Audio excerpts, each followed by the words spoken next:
नमस्कार दोस्तों, स्वागत है आपके अपने चैनल पर। तो आज हम इस वीडियो में बात करने वाले हैं जो 18 मार्च को एग्ज़ाम होने वाला है विज्ञान का, यानी कि साइंस विषय का। तो इसके बारे में कौन कौन से इम्पोर्टेंट क्वेश्चन है उसके बारे में हम आज इस वीडियो में देखने वाले हैं। तो अभी तक आपने अपने एग्ज़ाम में आ सकते हैं। तो अभी तक हमारे चैनल को सब्सक्राइब नहीं किया तो सब्सक्राइब कर ले और बेल आइकन को प्रेस कर लिए, जिससे जो भी आपके नई वीडियो है आपके तुरंत नोटिफिकेशन मिल सके। को स्टार्ट करते हैं। तो सबसे पहले आपको पेपर में जो निर्देश दे रखे हैं उसको पढ़ लेना है। फिर बाद में आपको नीचे आना है स्क्रॉल डाउन करके। अब ये निर्देशन जो भी क्वेश्चन है इतने नंबर का ये क्वेश्चन है, इसके बारे में प्रश्न संख्या दे रखी है और इतने जो नंबर का सिस्टम है वो दे रखा है। अब देखो नीचे आओ और इसके बाद में जो इम्पोर्टेंट क्वेश्चन है खंड अ में देखो सबसे पहले ये श्वसन तंत्र से जो क्वेश्चन है, यानी कि श्वास नली में उपास्थि के छल्ले को क्यों पाए जाते हैं, यानी क्यों पाए जाते हैं क्योंकि। और इसके बाद में जो दूसरा क्वेश्चन है ग्लोमेरुलस किसे कहते हैं, ये जो एक्सक्रीटरी सिस्टम है उत्सर्जन तंत्र, इससे मिलता जुलता शब्द है। और इसके बाद में जो बेंजीन की संरचना का सूत्र आपको लिखना है। फिर बाद में जो 4 नंबर क्वेश्चन है, यानी कि किस विद्युत उत्पादन के संयंत्र में ऊर्जा को केंद्रित करने के लिए लेंस तथा दर्पणों की सहायता ली जाती है। और आगे क्वेश्चन की बात करते हैं, कौन सा राष्ट्रीय उद्यान हेवन ऑफ टाइगर्स के नाम से जाना जाता है। अब ये जो इम्पोर्टेंट क्वेश्चन है बहुत ज़्यादा इम्पोर्टेंट है एग्ज़ाम की दृष्टि से, क्योंकि एग्ज़ाम में पूछने की संभावना बहुत ज़्यादा है। आगे क्वेश्चन देखते हैं, रेशम कीट के पालन के लिए किस पादप की आवश्यकता होती है। अब इसके आगे जो क्वेश्चन है, संकटग्रस्त प्रजातियां किसे कहते हैं, यानी कि जो संकटकालीन प्रजातियां हैं वो किसे कहते हैं। ये क्वेश्चन बहुत इंपॉर्टेंट है। अब आगे बात आती है कि न्यूरॉन्स, यानी न्यूरॉन्स किसे कहते हैं। ये देखो तंत्रिका तंत्र की जो कोशिका है उसको कहते हैं न्यूरॉन। अब आते हैं जो 9th नंबर क्वेश्चन है वो है अंगदान किसे कहते हैं। और जो 10वां क्वेश्चन है, प्रतिरक्षी का आकार कैसा होता है और वह कितनी संरचनात्मक इकाइयों से बनता है। ये भी क्वेश्चन इंपॉर्टेंट है। अब आगे क्वेश्चन है, चालक में आवेश के प्रवाह में विरोध उत्पन्न करने का अभिलाक्षणिक गुण क्या कहलाता है। अब ये खंड अ से रिलेटेड जो 11 क्वेश्चन थे वो आपको इम्पोर्टेंट है, यानी कि इस क्वेश्चन में से 2-3 क्वेश्चन बहुत इंपॉर्टेंट पूछे जा सकते हैं। अब आगे खंड ब में देखते हैं तो जो 12 नंबर क्वेश्चन है, यानी कि ज्वारीय परिकल्पना के अनुसार पृथ्वी की उत्पत्ति किस प्रकार हुई। अब पृथ्वी अपने वर्तमान स्वरूप में किस प्रकार आई, ये पृथ्वी से रिलेटेड जो भी खंड ब में इंपॉर्टेंट क्वेश्चन दे रखा है उसको आपको ध्यान से देख लेना। अब आगे देखते हैं कि षष्ठी की उत्पत्ति के विषय में भारतीय सोच को समझाइए। और 14वां क्वेश्चन है, नवीनतम विकसित अंतरिक्ष केंद्र का क्या महत्व है। ये भी इम्पोर्टेंट क्वेश्चन है।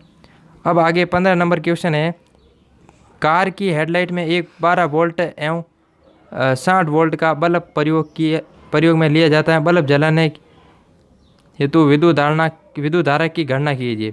अब ये विद्युत धारा का पार्ट है, इसमें भी एक क्वेश्चन आपको पूछा जाएगा, यानी कि 3 नंबर का ये क्वेश्चन आ सकता है।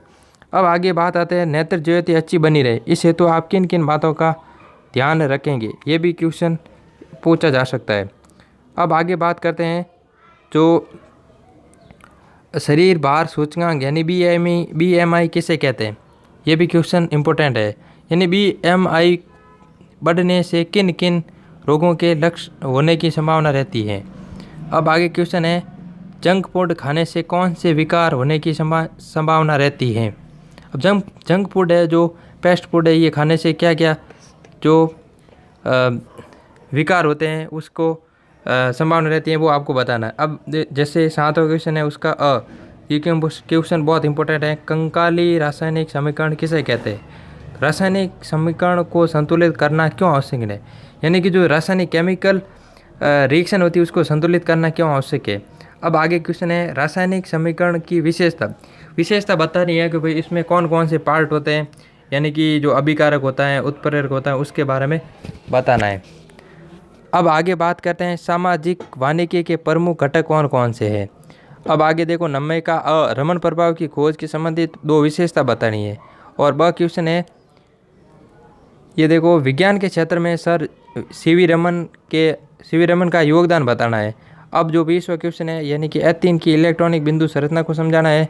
और ब क्वेश्चन है संकुलन अभिक्रिया और प्रतिस्थापन अभिक्रिया, दोनों बहुत इंपॉर्टेंट क्वेश्चन है।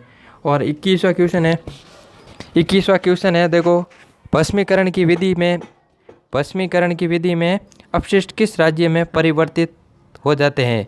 अब क्वेश्चन है भस्मीकरण विधि हेतु उपयोग में ली जाती, किस हेतु उपयोग में ली जाती है। अब आगे क्वेश्चन है खंड 6 का, फल किसे कहते हैं, फल के बारे में बतानी, उसकी परिभाषा बतानी। अब किन्हीं दो प्रजातियों के जो बॉटनिकल नेम यानी वानस्पतिक नाम दीजिए। अब स है फल से प्राप्त किन्हीं 4 सब्जियों के वानस्पतिक नाम। और 23 क्वेश्चन है अनुवांशिकता का द्वितीय नियम क्या है, यानी कि जो मेंडल का द्वितीय नियम है वो बताना है आपको। अब ब क्वेश्चन है इस नियम को युग्मकों की सहायता से युग्मकों की शुद्धता का नियम किसे कहते हैं। अब इस नियम के अनुसार प्राप्त F2PD के पौधों का लक्षण प्रारूप अनुपात एवं जीन प्रारूप अनुपात बताना है। अब आपको आगे 24 क्वेश्चन है उसमें सम्मिलित करना है, यानी कि परमल अम्ल है तो इसके आगे कौन सा मिलता जुलता है वो आगे आपको बताना है। अब 25वां क्वेश्चन है आपको दक्षिण हस्त अंगुष्ठ का नियम बताना है। और ये क्वेश्चन बहुत इंपॉर्टेंट है, यानी विद्युत धारा से रिलेटेड ये क्वेश्चन आ सकता है। अब आगे देखो, धारावाही परिनालिका की सहायता से किसी लोहे की छड़ को चुंबक से कैसे बदला जा सकता है।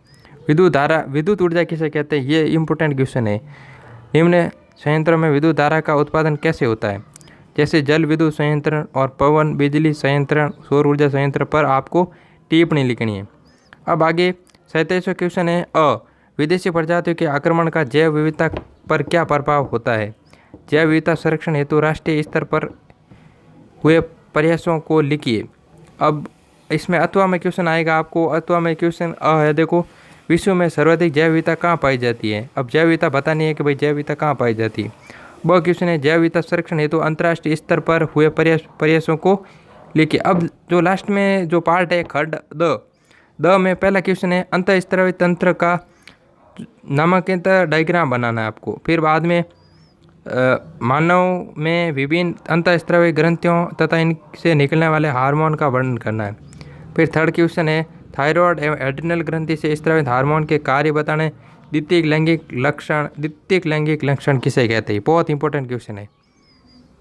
तो अब आगे देखो, नर तथा मादा द्वितीयक लैंगिक अंगों का वर्णन करना है और नर व मादा जनन ग्रंथियों से स्रावित हार्मोन का भी नाम तथा उसके कार्य लिखने हैं। अब प्लेटिनम, आगे 29वां क्वेश्चन है प्लेटिनम सोना चांदी का प्रयोग आभूषण बनाने में क्यों किया जाता है। अब निम्नलिखित को समझे तथा वर्ग एवं आवर्त में गुणों में होने वाले परिवर्तनों को बताना। अब विद्युत ऋणात्मकता बतानी है और इलेक्ट्रॉनिक लब्धि एंथैल्पी बतानी। ये केमिस्ट्री से रिलेटेड बहुत इंपॉर्टेंट क्वेश्चन है। अब अथवा में क्वेश्चन है सोडियम तथा पोटेशियम केरोसिन में संग्रहित क्यों किया जाता है। और सेकंड क्वेश्चन है परमाणु आकार को परिवर्तित करने वाले कारकों को समझे तथा वर्ग तथा आवर्त में होने वाले परिवर्तन को भी बताना है। अब आगे क्वेश्चन है मेंडलीव की आवर्त सारणी का उपयोग लेते हुए निम्न तथ्यों के ऑक्साइडों का सूत्र अनुमान लगाइए। अब 30वां क्वेश्चन है एक दर्पण में एक सीधा और आवर्तित प्रतिबिंब देख रहे तो दर्पण की प्रकृति क्या होगी। अब क्वेश्चन है एक वस्तु की स्थिति कहाँ है जिसका प्रतिबिंब, तो यहाँ तक की क्वेश्चन आएगा आपके, बहुत इंपॉर्टेंट क्वेश्चन है 30 तक, यानी कि क्वेश्चन तब देखो 30वें में जब अथवा में क्वेश्चन है एक उत्तल दर्पण की फोकस दूरी 15 सेंटीमीटर है और वक्रता केंद्र से दर्पण की दूरी कितनी दूरी पर है, ये आपको ज्ञात करना। अब क्वेश्चन है ये देख लेना, 4 क्वेश्चन है और ये बहुत इंपॉर्टेंट क्वेश्चन है। तो अभी तक हमारे तो आपको ऐसे क्वेश्चन बताइए जो एग्जाम की दृष्टि से बहुत इंपॉर्टेंट है। तो आपने अभी तक हमारे चैनल को सब्सक्राइब नहीं किया तो सब्सक्राइब कर ले और बेल आइकन को प्रेस कर ली। जय हिंद, वंदे मातरम।